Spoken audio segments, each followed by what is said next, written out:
राष्ट्रीय झंडे का अपमान करता है तो आप अपने मोबाइल पर उसकी फोटो जरूर ले लेंगे। और यही कारण है कि हमेशा हिंदू मुस्लिम की बात करके समाज को बांटने की कोशिश करते हैं। उत्तर प्रदेश में हर घर तिरंगा अभियान को लेकर समाजवादी पार्टी के नेता स्वामी प्रसाद मौर्य ने सवाल उठाए हैं। कुशीनगर में समाजवादी पार्टी के विधान परिषद सदस्य स्वामी प्रसाद मौर्य ने हर घर तिरंगा अभियान पर गंभीर सवाल उठाते हुए अल्पसंख्यक समुदाय को सचेत रहने को कहा है। सपा नेता स्वामी प्रसाद मौर्य ने कहा कि भारतीय जनता पार्टी घरों पर तिरंगा लगाने के बहाने अल्पसंख्यकों के खिलाफ साजिश रच रही है। उन्होंने कहा कि साजिश के तहत शरारती तत्वों के गुंडे अल्पसंख्यक बस्तियों में जाएंगे और तिरंगे को पैरों से कुचलेंगे, लेकिन इसका दोष मुस्लिमों पर मढ़ा जाएगा। वो भी अपने अपने मोहल्ले में पहले से तिरंगा लगा लेंगे, क्योंकि कुछ शरारती तत्वों ने प्लानिंग की है कि इस झंडा लगाने के दौरान अल्पसंख्यक बस्तियों में वो अपने कुछ गुर्गे भेजकर झंडे को नोच कर जमीन में फेंकेंगे, पैर से कुचलेंगे और हमारे अल्पसंख्यक भाइयों को बदनाम करेंगे। चुनाव से पहले भाजपा से अलग होकर अखिलेश यादव की साइकिल की सवारी करने वाले स्वामी प्रसाद मौर्य ने कहा कि अगर बस्तियों में तिरंगा लगाने कोई भी युवक जाए तो अल्पसंख्यक समुदाय के लोगों को उसकी फोटो जरूर खींच लेना चाहिए। उन्होंने कहा कि इंटेलिजेंस की रिपोर्ट है कि ऐसा हर अल्पसंख्यक बस्तियों में किया जाएगा, इसलिए साजिश से बचने के लिए मुसलमानों को अपने घरों पर तिरंगा खुद लगा लेना चाहिए। तो अल्पसंख्यक भाई पहले से अपने घरों पर तिरंगा लगा लेंगे। और एक चीज, कोई भी अराजक तत्व, शरारती तत्व आपके मोहल्ले में जाता है, झंडा लगाने की बात करता है और राष्ट्रीय झंडे का अपमान करता है, तो आप अपने मोबाइल पर उसकी फोटो जरूर ले लेंगे। नहीं, पाप कोई करेगा और वो बढ़ा जाएगा आपके सिर। इंटरनल साजिश है, हमें कहीं पता लगी है और इसीलिए मैं उसको ओपन कर दे रहा हूं, जिससे कि आप लोग भी सतर्क रहें, सावधान रहें और उनका कोई तिक्रम कारगर न होने पावे, क्योंकि आज ये बौखलाए हुए है। हर मुद्दे पर भाजपा सरकार फेल है। भाजपा पर हमलावर स्वामी प्रसाद मौर्य ने कहा कि आज हर मुद्दे पर भारतीय जनता पार्टी की सरकार फेल है, इसलिए वो हिंदू मुस्लिम करके समाज को बांटने का काम कर रही है। स्वामी प्रसाद मौर्य ने कहा कि हमारे स्वतंत्रता संग्राम सेनानियों ने एक होकर देश को आजादी दिलाई थी। एक तरफ जहां नेताजी सुभाष चंद्र बोस ने तुम खून दो मैं तुम्हें आजादी दूंगा की हुंकार भरी थी, तो वहीं दूसरी ओर राष्ट्रपिता महात्मा गांधी लाठी लेकर देश को आजाद कराने निकल पड़े थे। हर मुद्दे पर फेल है और यही कारण है कि हमेशा हिंदू मुस्लिम की बात करके समाज को बांटने की कोशिश करते हैं। हमारे स्वतंत्रता संग्राम सेनानियों ने एक होकर के देश को आजादी दिलाई। कहीं से सुभाष चंद्र बोस ने हुंकार भरी, तुम हमें खून दो हम तुम्हें आजादी देंगे, तो कभी सत्य हिंसा का पाठ पढ़ा करके राष्ट्रपिता महात्मा गांधी जी ने लाठी उठा करके चल दिया।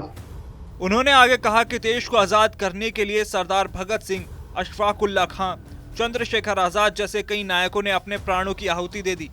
कई महिलाओं ने भी अंग्रेजों को परास्त करके देश को स्वतंत्र कराने में बड़ी भूमिका निभाई।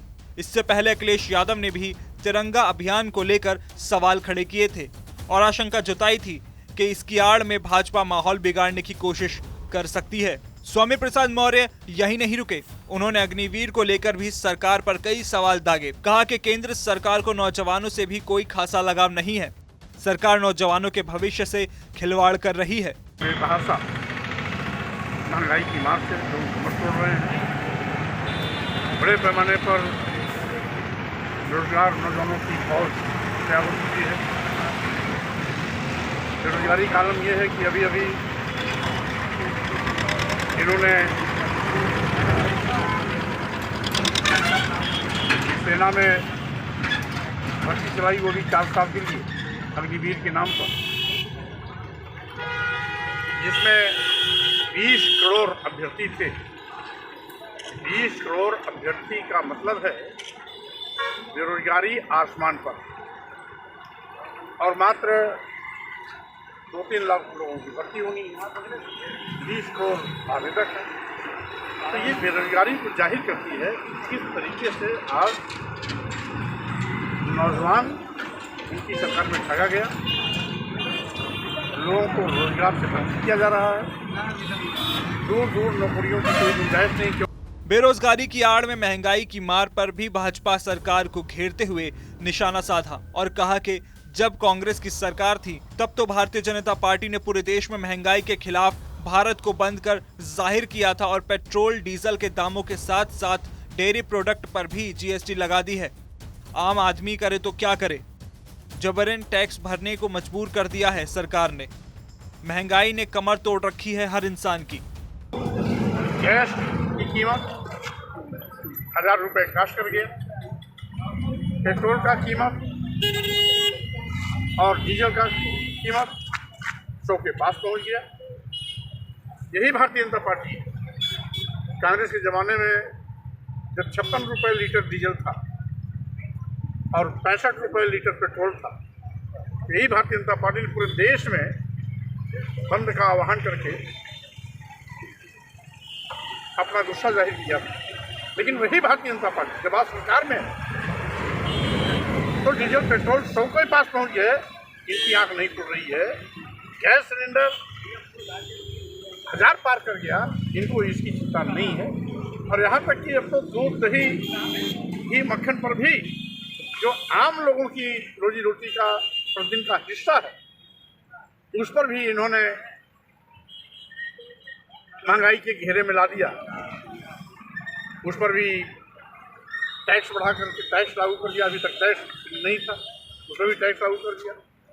जन सामान्य की छोटी छोटी ऐसी दैनिक जीवन की वस्तुओं पर भी आज ये सरकार बड़े पैमाने पर जबरन टैक्स थोप करके लोगों को महंगा सामान खरीदने के लिए मजबूर कर दिया। जहां एक तरफ जनता महंगाई से परेशान है तो वहीं दूसरी तरफ जनता की सारी संपत्ति को केंद्र सरकार ने निजी हाथों में बेच दिया है। स्वामी प्रसाद मौर्य ने यहां तक कह दिया कि सरकारी संपत्ति जनता की संपत्ति है, ना कि किसी प्रधानमंत्री, ना ही किसी मुख्यमंत्री की। सारी संस्थानों में जहाँ पर नौजवानों को बड़ी उम्मीद थी कि हम पढ़ाई लिखाई के बाद अच्छे ओहदे पर जाएंगे, उन सारी सरकारी संस्थानों में एक एक करके सरकार बेच रही है। एयरपोर्ट, रेलवे, बंदरगाह, LIC, कई बैंकों के साथ साथ इन्होंने बहुतेरी सरकारी संस्थानों को अपने चहेते निजी अदानी और अंबानी के हाथों में कौड़ियों के भाव बेचना शुरू कर दिया है। सरकार की संपत्ति का मतलब है देश की जनता की संपत्ति, और देश की जनता की संपत्ति को, सरकार की संपत्ति को किसी भी प्रधानमंत्री, किसी मुख्यमंत्री को निजी हाथों में बेचने का कोई अधिकार नहीं है। बहरहाल समाजवादी पार्टी के नेता स्वामी प्रसाद मौर्य ने भारतीय जनता पार्टी पर यह कोई पहली बार तंज नहीं कसा है। भाजपा छोड़कर आए स्वामी प्रसाद मौर्य ने जब से साइकिल की सवारी की है तब से वो सरकार को आड़े हाथों लेने में कोई कसर नहीं छोड़ रहे हैं। बस्ती और कुशीनगर में भी महंगाई बेरोजगारी की आड़ में भाजपा सरकार पर निशाना साधना नहीं भूले स्वामी प्रसाद मौर्य। इसके अलावा मौर्य ने नोएडा के गालीबाज नेता श्रीकांत त्यागी को लेकर भी बीजेपी पर निशाना साधा। मौर्य ने कहा कि श्रीकांत बीजेपी का पदाधिकारी रहा है और जब वो मंत्री थे तो वो उनसे मिलने आया था। वो भारतीय जनता पार्टी में पहले से भी थे और भारतीय जनता पार्टी सरकार में जब मंत्री थे तो मेरे दरवाजे सबके लिए खुले थे। वहाँ पर सभी आते थे, तो भाजपा के लोग भी आते थे।